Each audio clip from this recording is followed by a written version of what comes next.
beginning is obscured by the passage of time. What was before, only the goddess knows. What came after, we all know. The goddess took the form of a bird, and being the creative sort, laid the earth egg in the black velvet of the heavens. She wrapped it with blue silk and white soft fluff to protect its delicate shell. Now, when it was first born, the shell of the earth egg was as forged metal, soft but very hot. And so the goddess's first daughters, the goddess of day and the goddess of night, took turns passing the egg back and forth between them until it cooled. At last, the shell of the earth egg cooled, and it cracked open, and the earth spread out flat between the two goddesses' hands.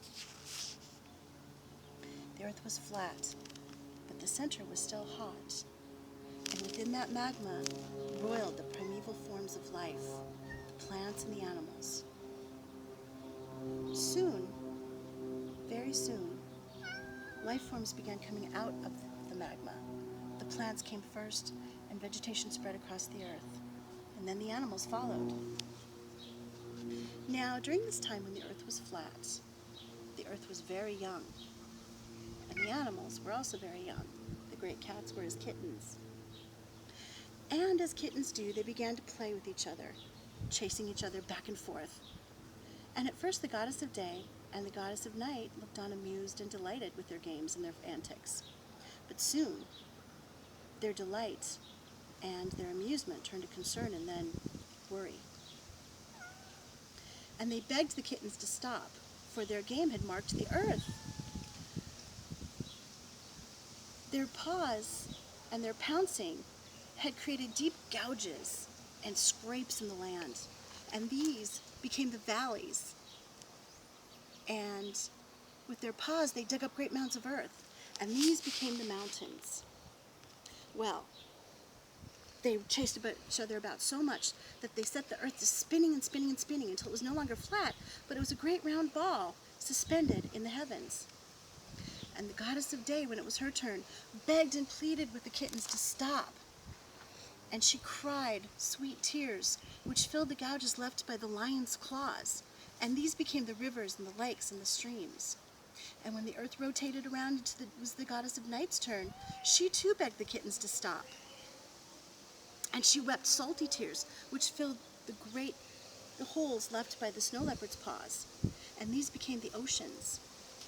Well, at last, the goddess of day and the goddess of night went to their mother and begged her to make the kittens stop before they completely destroyed the new world. And so she came to the kittens and smiled lovingly at them and bade them stop. But the kittens declared they would never stop, for they were having too much fun.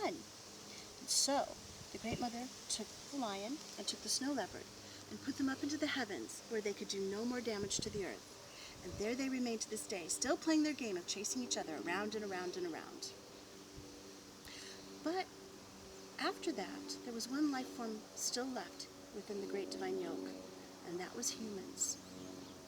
And so the humans emerged, but because they had been within the great yoke for so long, they emerged naked.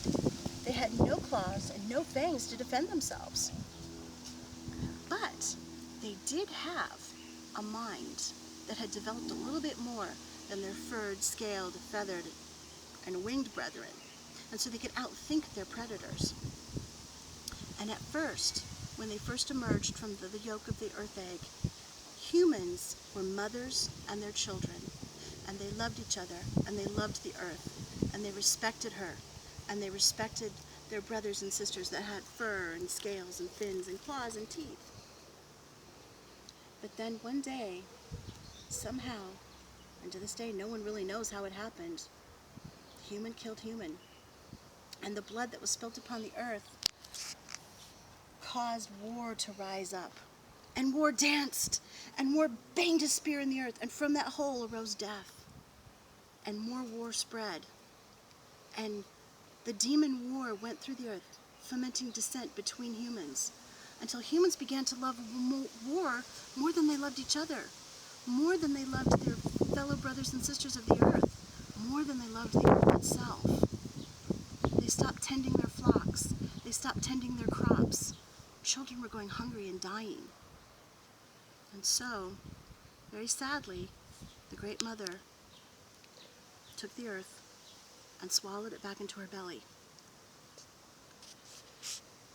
And the daughters of the goddess of day and the goddess of night looked on shocked. They couldn't believe that their mother had done this. But the Great Mother calmed them with her voice, and she told them, mankind is not yet ready to love this earth as it needs to be loved. But they will grow in wisdom, and we will try again someday. And that is why to this day our people abhor war. We love the earth, we love her children, and we love our goddess, lest we be swallowed up too. And now I would like to try another story. I'm going to take a story from the Story World cards and come up with a story on the fly. And the first card in the deck is, what do you know? It's the healing apple. The healing apple. Let me think. Okay. One day, no, I know. Once upon a time, in the middle of the woods lived a young girl, and she was very, very brave. She lived in a cottage with her mother, and she was not afraid of anything. She was not afraid of the night. She was not afraid of anything. And one day she climbed the tallest tree in the forest. But unfortunately, the tallest tree in the forest was also the oldest tree in the forest, and the branches were dry and brittle, and they broke.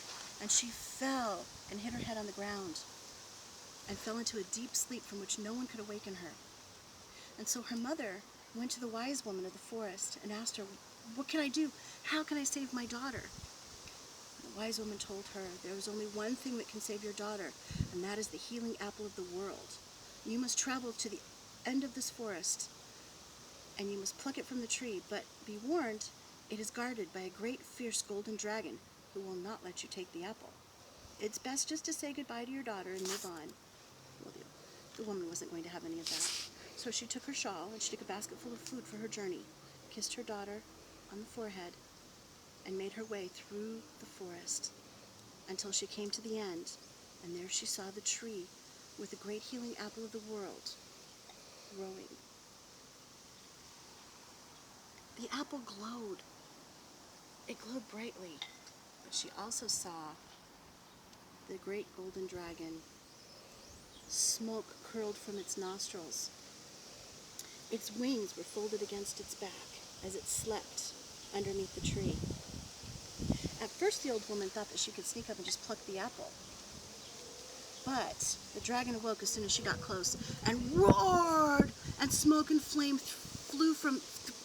came out of its mouth, and the woman jumped aside just in time to avoid being barbecued.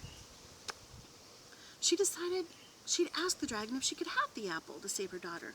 I mean, surely this was a reasonable creature. It had a job to do, and it was doing it. And so she asked the dragon, please, dragon, my daughter has hurt herself, and she sleeps a sleep from which nothing but this apple will awaken her. Please, please, may I pluck this apple and take it to save my daughter? The dragon looked at her sadly and said, I'm sorry. I cannot let you take this apple, because once you pluck the apple from the tree, the world will begin to die. The old woman thought she certainly didn't want the world to die, but she really didn't want her daughter to die. She tried to think of a compromise, and at last, because she was a very smart woman, she thought of one. Dear dragon, what if you let me take this apple to my daughter and save her? And then, what if I plant the seeds to this apple and grow another one? Would that save the world? The dragon thought. He'd never heard such a wise compromise before, and so he agreed.